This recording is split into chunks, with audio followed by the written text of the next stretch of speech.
Wheaties presents Night Beat.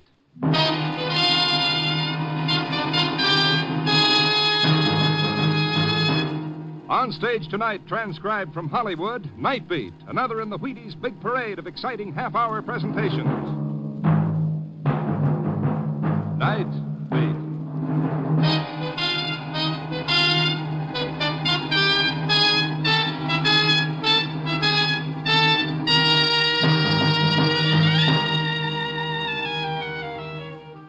Hi, this is Randy Stone. I cover the Night Beat for the Chicago Star.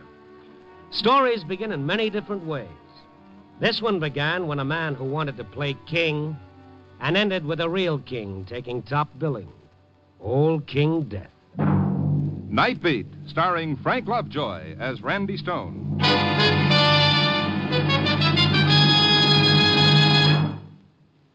Wheaties flakes are not very large, but my, what they have for you.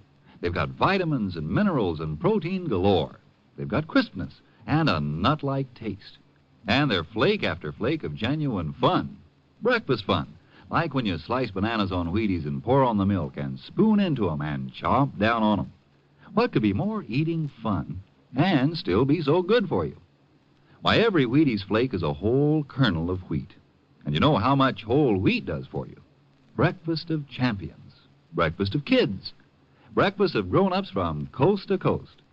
No, Wheaties flakes are not very large, but you dig into them first thing in the morning and they'll still be with you long toward noon. And that's a promise. Buy some Wheaties. Buy lots of Wheaties very, very soon. And see how Wheaties at 7 can help at 11.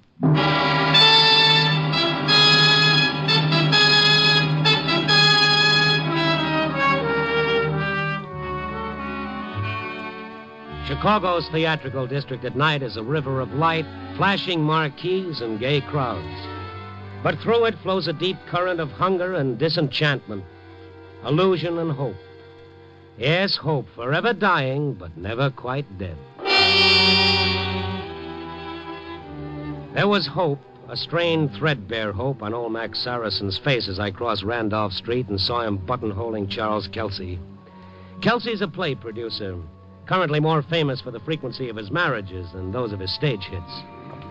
As I strolled up, Max had one hand on Kelsey's arm, his gaunt, bearded face eager and anxious. You should have notified me, Charles. I certainly would have appeared at the tryouts if I'd known they were being held. Surely it's not too late. I'm sorry, old boy. Oh, hello there, Randy. Hiya, Charlie. Hello, Max. Charles, listen. You know my work. Remember my performances in the Theatre Guild Shakespeare Festival. Me King Lear, me Richard III were acclaimed as the Max, greatest. yes, but that was over 20 years ago. And it was I who asked that grand old man of the theatre, Frank Gaydosh, to take you on as an assistant. If it weren't for Can't me... you understand? Henry IV has already been cast. What do you do with a fellow like this, Randy? Henry IV? Don't tell me Shakespeare on Randolph Street. Why not?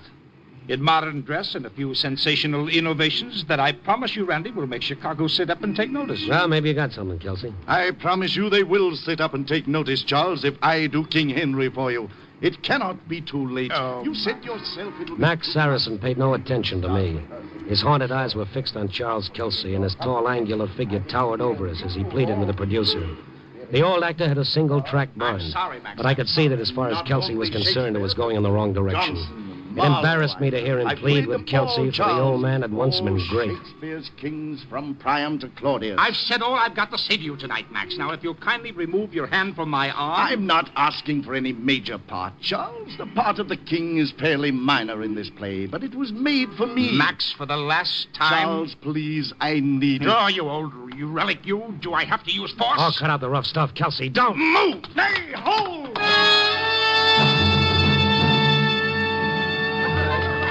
The old man changed before my very eyes. It was frightening.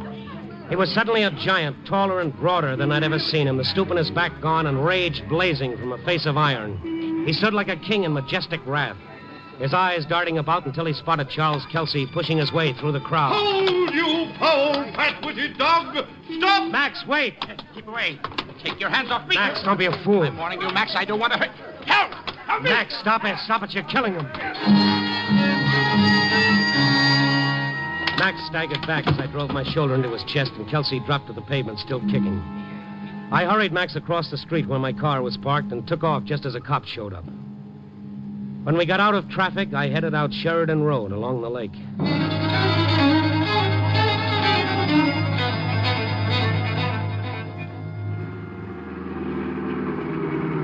A nice cool breeze blowing off the water, Max.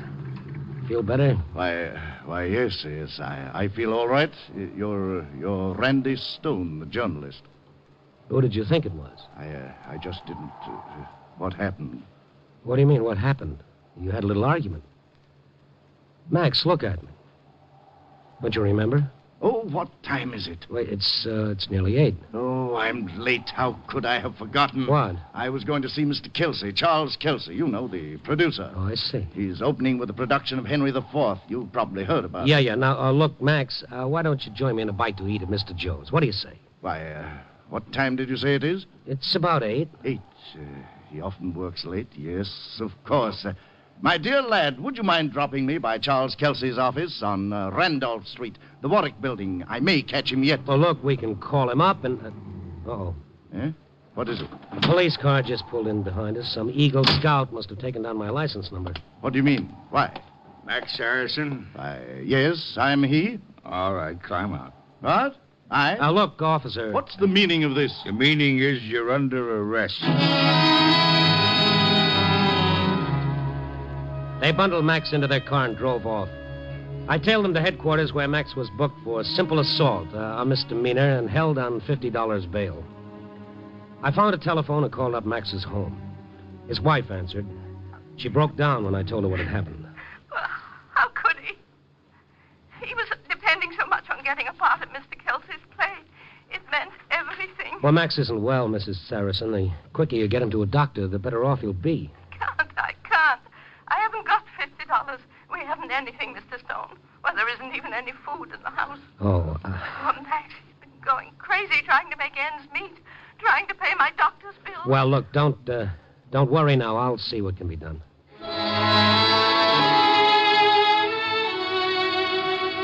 Well, what could I do? Not much. So I went to the office. I touched a few of the boys for a 5 here, a 10 there, until I had it. Then I went back to headquarters. The desk sergeant stared at the money. What's this? Max Harrison's bail. You can turn him loose. I turned him loose about 20 minutes ago. What? Sure, Kelsey dropped the charges. Oh, I see. He must have finally figured out which side his publicity was butted on. Max go home?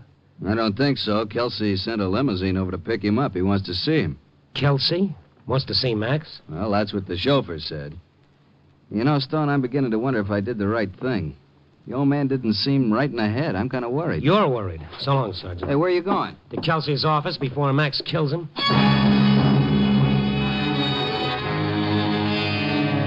I couldn't imagine why Charles Kelsey would want to tempt fate by bringing Max to his office. But whatever the reason, I was too fond of the old actor to have him run the risk of killing a man. I rushed to the Warwick building, went up to the 10th floor where Kelsey maintained his offices. I was about to go in when the door jerked open. Max Saracen shuffled out, pushing past me blindly, and I grabbed his arm. Hey, Max. Eh? Oh, Randy. What is it? What happened? Huh? Oh, nothing. Why? What did Kelsey want to see you about? He offered me a job. A job. Max. Yes? What kind of a job? Playing a part. What kind of a part? I can't tell you. Please let go of me, Randy. No, wait a minute, Max. Now, wait a minute. What's the big mystery? What kind of a job is this going to be, anyway? It will be the death of me. Now, please, let go my arm, Randy. The death of me. Max.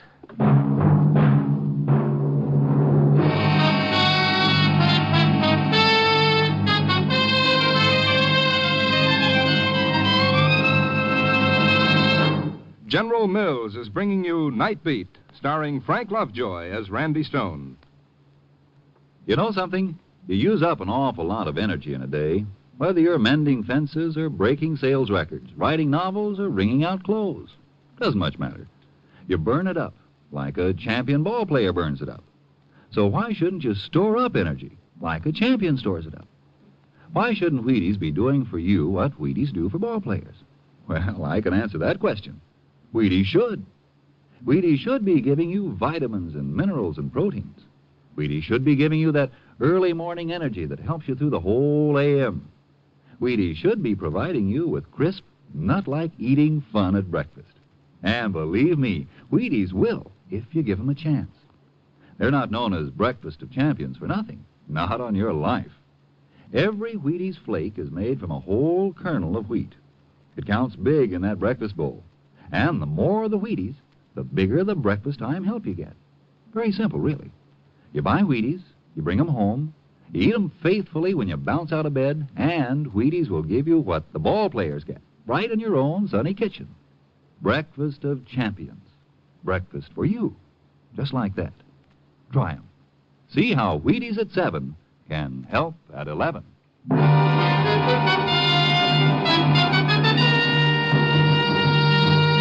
And now, back to Night Beat and Randy Stone. After Max Saracen had publicly humiliated Charles Kelsey by attacking him in the street, I didn't think the producer was going to offer Max a job without some kind of a catch to it. And when Max emerged from Kelsey's office, I could see by his face that I was right. The old actor was crushed. I barged into Kelsey's office to find out for myself and to warn him that he was playing with dynamite. Mr. Stone, no man or woman, for that matter, can cross me with impunity. I keep books and I settle all accounts. Every slight, every blow, every insult. I keep a record of them all, Mr. Stone.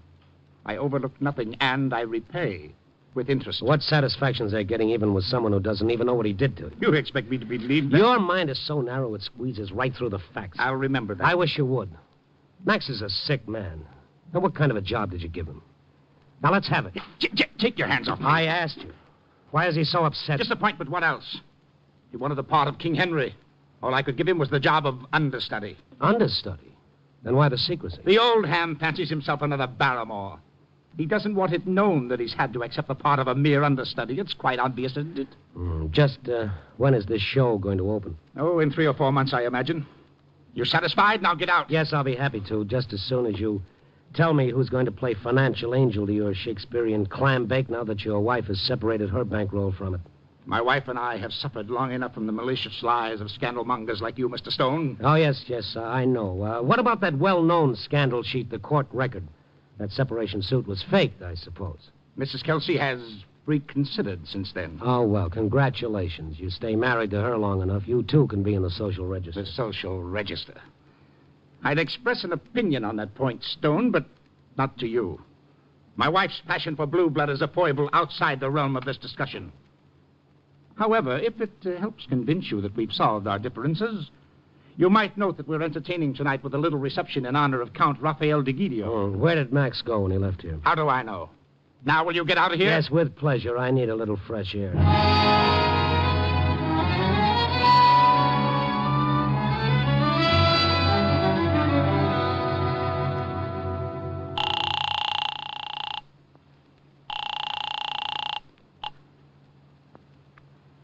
Hello? Oh, hello, Mrs. Saracen. Yes? It's Randy Stone again. Oh, Has Max gotten home yet? no. No, he'll be home late. He's dining out. What's that? He called up a little while ago. I guess you know what happened, don't you? It was awfully generous of Mr. Kelsey. The whole thing was a mistake. He never meant to have Max arrested. But I do appreciate your concern for Max. It was good of you to call me. Look, who is Max dining with? Well, it was Mr. Kelsey at his home. He wants to discuss a part with Max for his Henry IV. It's a wonderful break. Just what we've been hoping for. Max was all choked up with emotion when he told me about it. It's about time. Poor darling.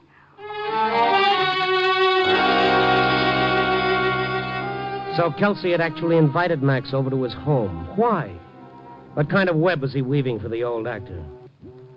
Whatever it was, I knew it had only one purpose in Kelsey's twisted mind, to destroy Max Saracen, to get even. I got into my car and headed for the Gold Coast where Kelsey lived. I pulled up in the courtyard, went to the door, flashed my press card at the butler. Thank you, sir. I believe you'll find most of the press people in the next room, by the punch bowl. Oh, thank you for the tip, but I'm looking for one special character, Max Saracen. Have you seen him? Saracen, sir? Why, no, sir, I do not believe... All right, I'll look around. He's probably somewhere in that mob on the ballroom floor. I think not, sir. There has been no Mr. Saracen. I've let in everyone, sir, and there's been no one by that name. That's quite definite, sir. I would remember a name like that. Yes, well, I'll look anyway, thank you.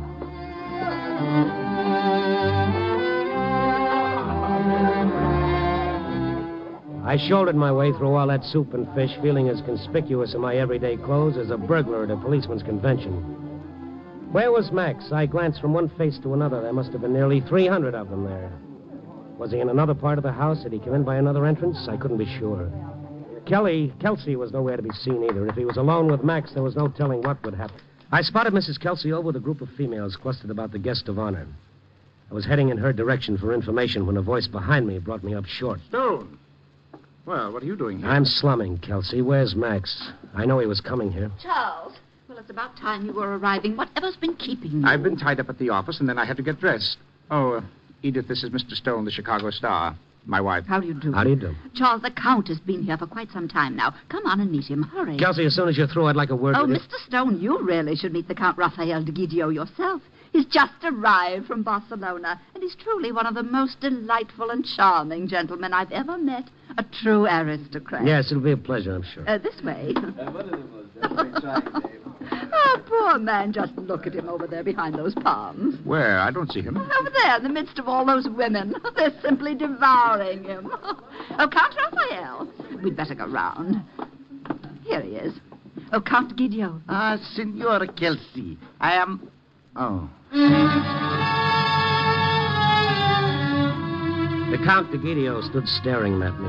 A red ribbon of honor, 3 medals decorating his magnificent dress coat. In fact, any way you looked at him, he was a magnificent figure of a man with a magnificent snow-white Van Dyke beard, every inch an aristocrat. Except, of course, he wasn't the Count de Guidio at all. He was Max Saracen. My husband, Charles, Your Highness. It is indeed a pleasure, Mr. Kelsey. I have been looking forward to this for a long time, Count. Yes, indeed. And Mr. Stone. Randolph Stone, Esquire. Oh, yes, I'm sorry. The Count de Guidio. Mr. Stone is a journalist. Well met, Mr. Stone. Well met. I have always admired the gentlemen of the Fourth Estate. To hold a mirror to our life and times is a profession requiring discretion, understanding, and perhaps the ability to say less than one knows. Why, Count Raphael, you're a philosopher. Yes, I see what you mean, Your Highness. Silence, even for a journalist. Can be golden, Mr. Stone. Yes, golden. It can also be yellow. Oh, I see Commodore and Mrs. Dwight Vredenberg have just arrived. Will you excuse me, please? I'll bring them over. All right, what goes on here? What's the idea? Randy, please. I'm paying him well for this. Will you join me in a bit of punch, Randy? If His Highness will excuse us. But, of course. All right.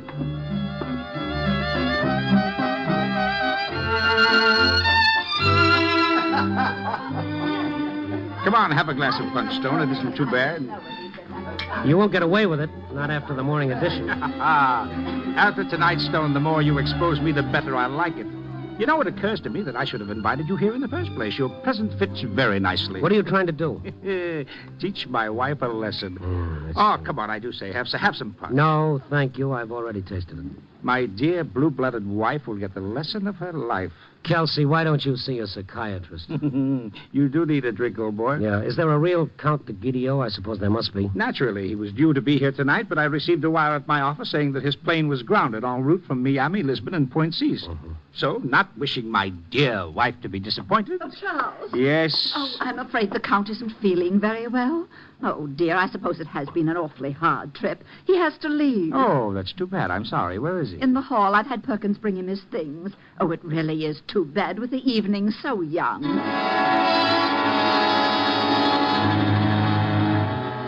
Max was getting into a big black limousine as I ran down the stairs to the driveway. I called to him, Max! The car door slammed shut. The uniformed chauffeur threw the limousine into gear and spun away as I reached the side of the car. I was about to turn and go back into the house to question Kelsey when I saw the car circle the driveway and stop at the servants' entrance. As I hurried over, Max was getting out and was stripping off his overcoat. Oh, Max, now don't tell me that Kelsey wants that outfit back before you go. Randy, What goes on? if you must know, I'm going to help in the kitchen. In the kitchen? Yes, the kitchen. Are you satisfied? But why? What for? For $100. 100. How much did you get for playing the Count? Also 100. But I don't get it until I earn the second $100. But why? Why would he pay $100 for a dishwasher? I don't know, but I've got to do it, Randy. I need the money. You might as well know it. Now go away, please. Let me get it over with. Okay, Max, but You'll get it over with a lot faster with an understudy to assist you. An understudy? Yeah, me. Come on. So this was the payoff. This was the booby trap. I couldn't help feeling it was even meaner than it looked, and I wanted to be around to try to keep it from exploding. We went around and back the servants' entrance and stepped into the kitchen. Servants had evidently been briefed by Kelsey, but they said not a word. They asked no questions. They just stared at us and whispered a little to each other. A stout old dame pointed to the pile of dishes in the sink. Them there. Thank you. What about an apron, Max? You can't wash dishes in that dress suit without... I've got to, just as I am. It's part of the agreement. I won't kid you, Randy. I've got to do this. It's vital. My wife and I, we've been starving. You don't have to tell me. Look, when Kelsey decides to get even, he doubles it in spades. We grabbed a couple of dish mops and went to work. Max laughed silently to himself as he worked, silently and bitterly. He turned to me. A king to account to a scullery boy in one short day. A breathless descent, eh, Randy? For my dough, you're still king, Max. Thank you, lad. I, a king. You may me glory in me state deposed, but not me griefs. I'm still king of those... Oh, I dropped... Oh, forget about it. What's another dish to Kelsey? There I lie like a broken plate, used briefly and then... Life is short, Randy, so short. So what? It's not the length, but the performance that counts, and you were always great, Max, always. You're a kind wag, my lad. A veritable squire of the night, a minion of the moon. We're the moon's lovers, you and I, Randy, governed by her as is the sea, for our fortunes do ebb and flow like the ocean's tides, now up, now down. Well, that's life, Max. It's like sitting in the aisle seat in the movies. Pass the cleanser. By heaven, I'll hate you everlastingly if you bid me be of comfort anymore. I am barren, bereft of friends. But you're not, Max. I have lost the name of king.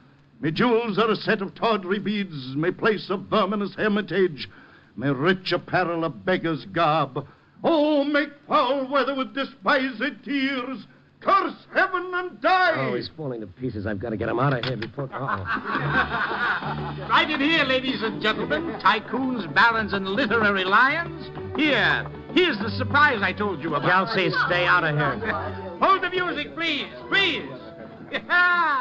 Here he is. Your nobleman from Spain, your aristocrat. The Count Raphael de Guidio in person. Count Raphael. What's the meaning of this? Charles. This is the silk purse, my dear. The one you keep telling me cannot be made from a sow's ear. Well, look at it.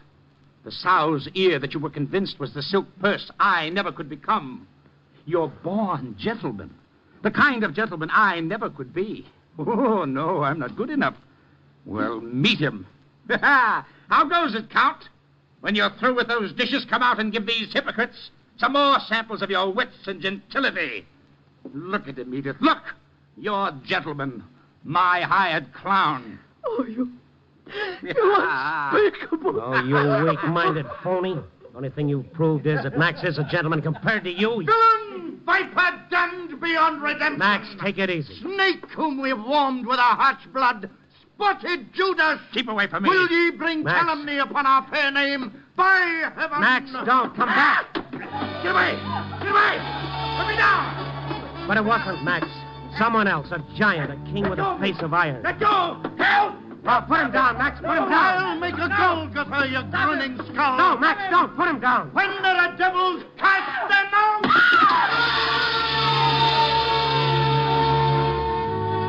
Max had lifted him over his head and hurled him through the window to the street below. I clutched his arm and half dragged, half pushed him out of the door and down the stairs to the street. I got him into my car and we drove about for a while. He sat beside me, staring ahead lifelessly as he had once before that night. The power and the majesty had gone out of him. He was just a tired old man once more, talking to himself without making a sound. I stopped in front of a drugstore. I got out and found a telephone. I dialed the Kelsey residence.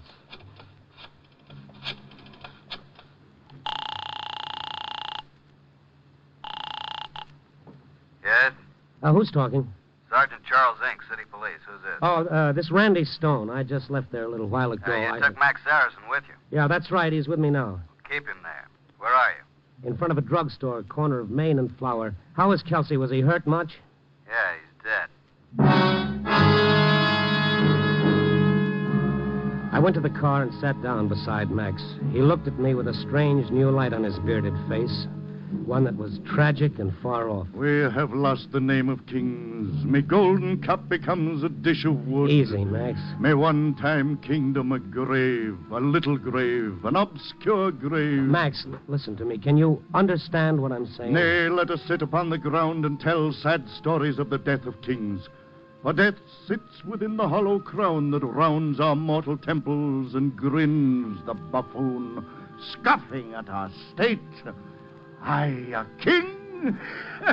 You have mistook me all the while. But I only live by bread like you, dear coz, like you.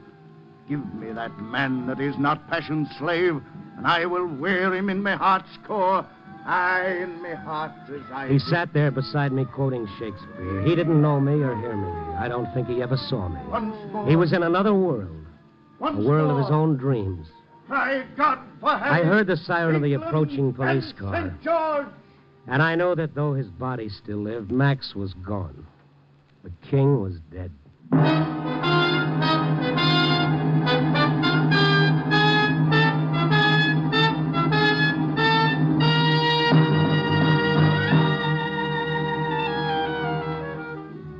Well, the lights are winking out one by one from Clark Street with its flop houses to State Street with its glittering shops. Dawn is around the corner, bringing an end to sleep and to the dreams of those who walk by day and rest by night. Well, as Mr. Shakespeare himself once said, life itself is but a dream. But dream or real, we only go through here once. Too bad we don't make more of it. Oh, well. Copy, boy.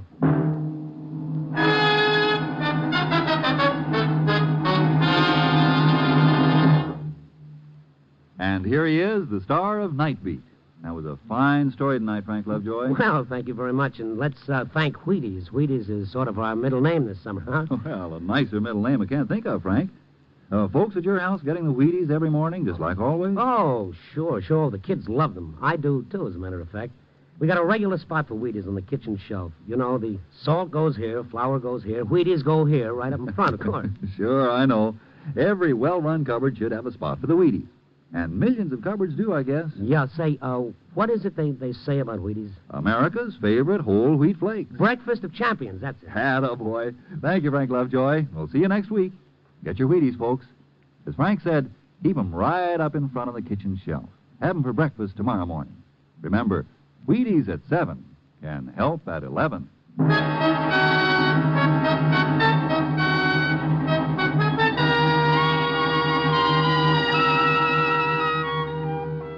Night Beat, starring Frank Lovejoy, is produced and directed by Warren Lewis and edited by Larry Marcus.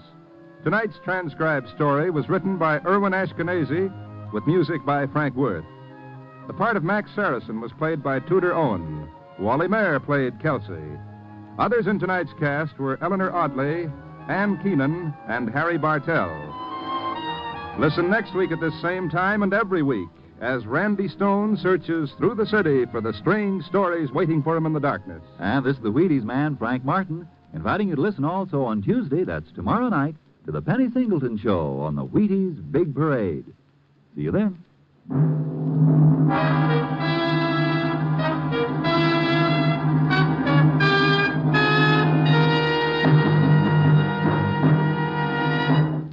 Forest fires again are destroying thousands upon thousands of our precious wooded areas and watersheds. 9 out of 10 forest fires are started by human carelessness. Crush out all cigars and cigarettes. Break matches in 2 after using. Drench campfires. Always find out what the law is about the use of fire in any particular wooded area. Save our forests from their enemy. Next to Lona Massey stars on Top Secret on NBC.